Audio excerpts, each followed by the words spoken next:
CCTV, good afternoon. Today is July 30, 2025 at nandito tayo ngayon sa aming bahay.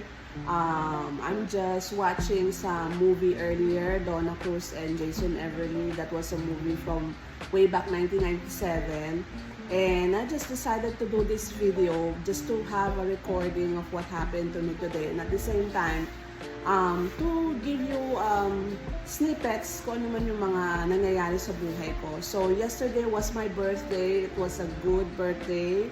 I ate with my son. We had a good breakfast and then I just stayed home.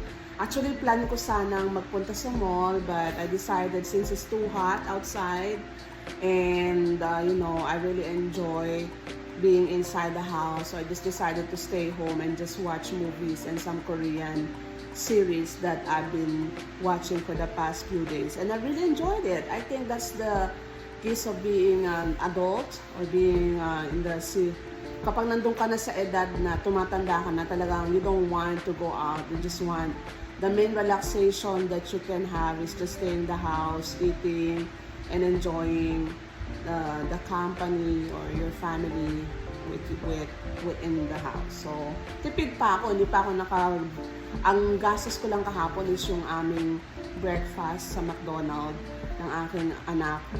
And other than that, I just stayed in the house. So tomorrow, Thursday, I'm gonna celebrate my birthday with my husband kasi hindi namin na-celebrate kahapon kasi he's working and I want to celebrate my birthday with them complete.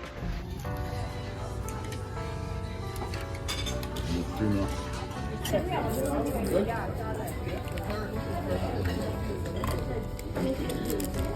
feeling the milk. Why? It's still bitter for you? No, that's so I like the coffee very much. Every time I go to this place, I gotta go out. Mine's still bitter.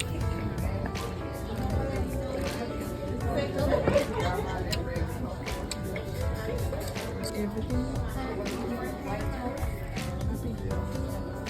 This is good. Thanks so much. Alright, enjoy, okay? Looks like that one Haitian meal. Yeah, it's like ano? Looks like that one Haitian meal. Yeah, Like Looks like what? Maggi. no, not mine. It's like my mom. I think my mom made this, and then I think she made that, and then she made to the underside. This one is just with salt on it. That's it. Spray. And Grab this. Grab this salt for you. Okay, it's still time for them to eat.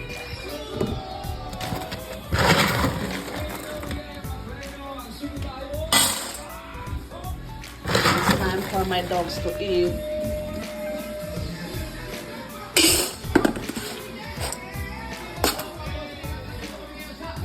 These are their food.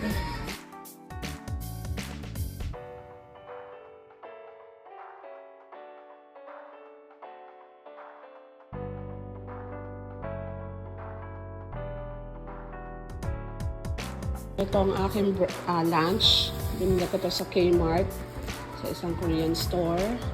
And I just make her some iced coffee. Not from McDonald's. Half of it comes from Starbucks.